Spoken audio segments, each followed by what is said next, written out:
Dinheirosaurus.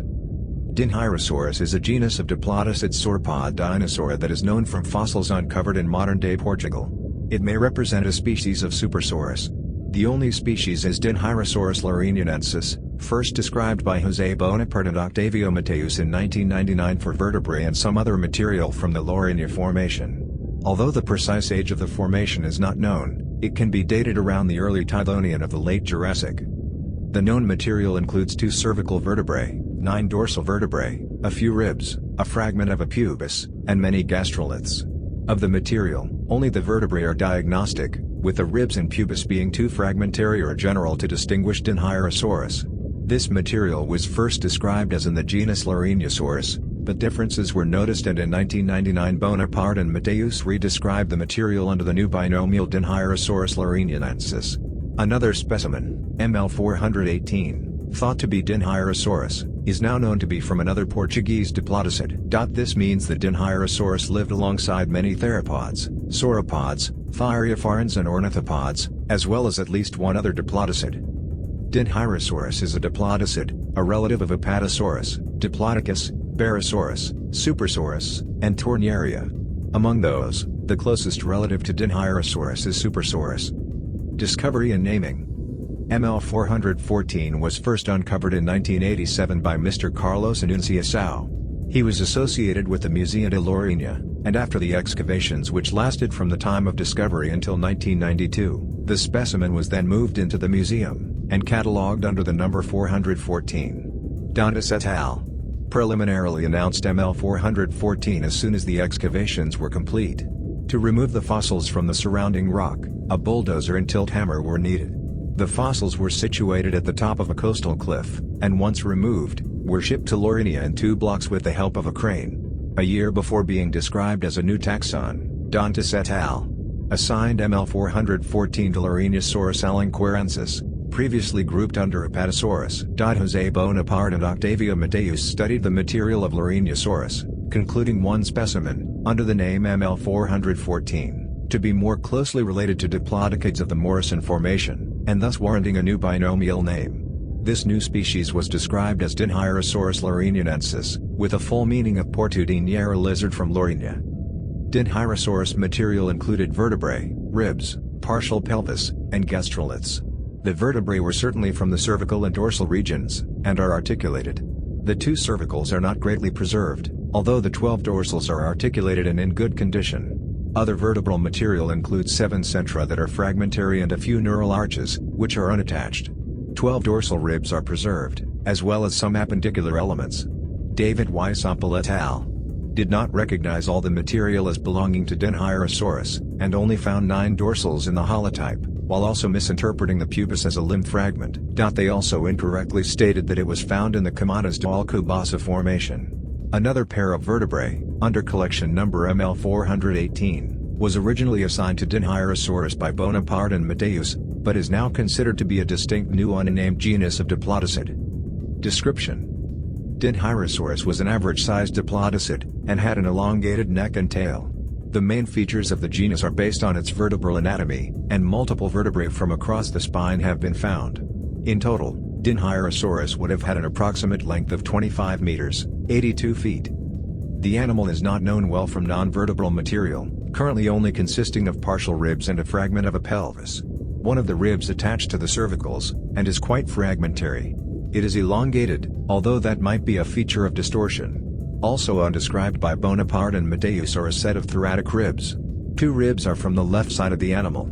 They are T-shaped in cross-section, and display plesiomorphic features, although their incomplete state makes their identification uncertain. Multiple right ribs are preserved, including both the shafts and heads. They are similar to the left ribs, which also show that they lack pneumatization. Other appendicular, non-vertebral, material includes a very incomplete and fragmentary shaft of the pubis, and over 100 gastroliths. The pubis displays practically no anatomical features, and the gastroliths were not described in detail by Mannion et al. In 2012. Vertebrae. The most distinguishing material of Dinheirosaurus comes from the vertebrae, which are well represented and described. Of the cervicals, only 2 of the assumed 15 are preserved.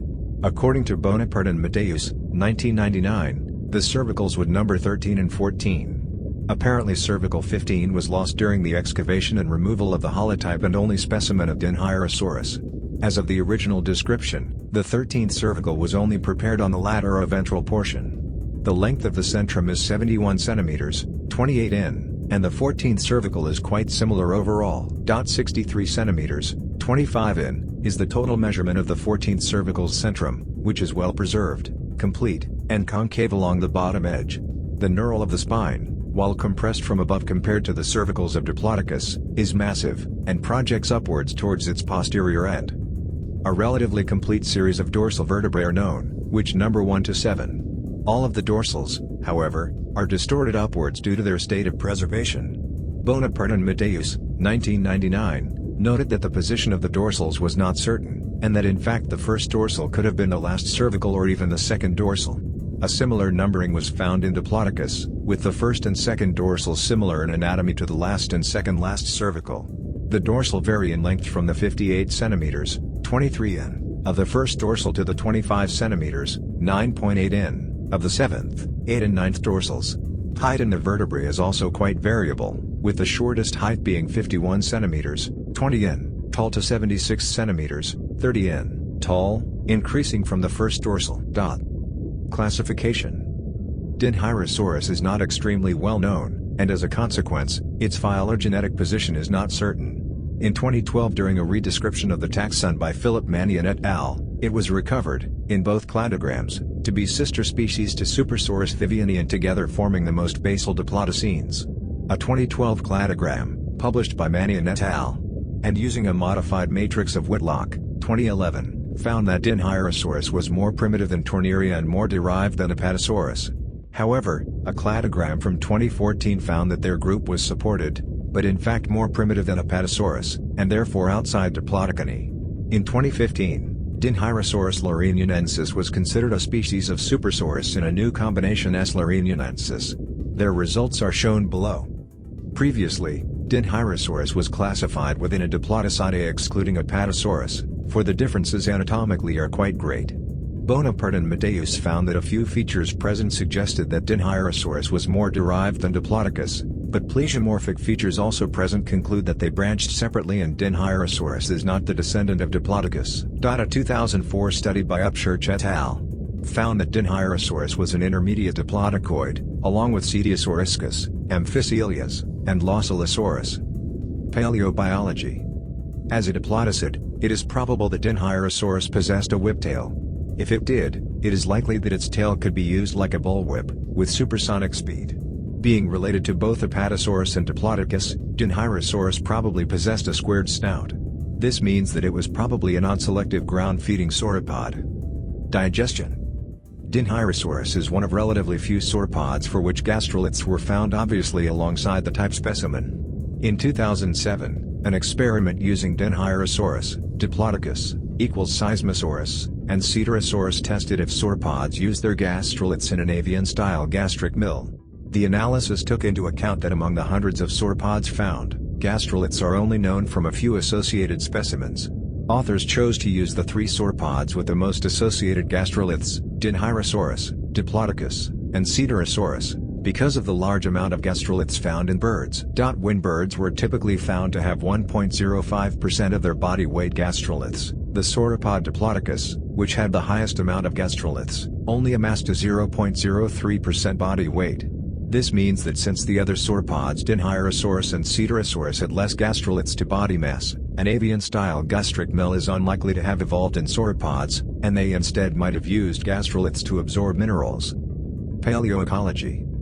Dinheirosaurus was one of many dinosaurs to have lived in the Lorenia Formation during the late Jurassic. Many theropods, sauropods, and especially ornithischians are also from the Lorenia Formation, which contains a similar fauna to the North American Morrison Formation. Many theropods are known, including an unnamed genus of abelosaurid, the allosaurid Allosaurus europaeus, the ceratosaurid Ceratosaurus dendisculatus, the coelosaurians Aviatoranus jurassica, and cf.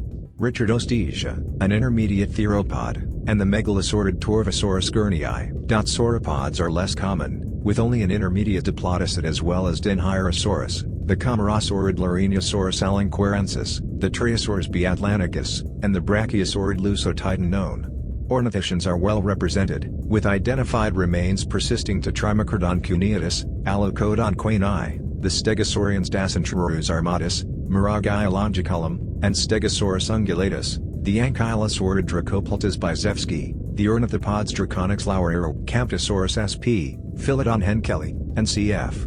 Dryosaurus sp. Biogeography. Many eusauropods, including Dinheirosaurus, have been found in the late Jurassic of Europe. The sauropods are from around the base of the Tithonian as based on the presence of Anchi's Pyrocyclinolus titanica. One sauropod, a diplodocid currently based on an unnamed specimen including vertebrae and some bones, is clearly different from Dinheirosaurus and Loscelosaurus, confirming the presence of at least two and possibly more diplodocids in the late Jurassic of Spain and Portugal. This is unique in the variety of diplodocoids in all Europe, with the only other genera possibly non-diplodocoid, Cetiosauruscus, or classified in Rebachisauridae. This suggests that the biogeography of primitive sauropods is incomplete, with possible primitive eusauropods and diplodocids surviving in the late Jurassic, potentially until the Berriasian.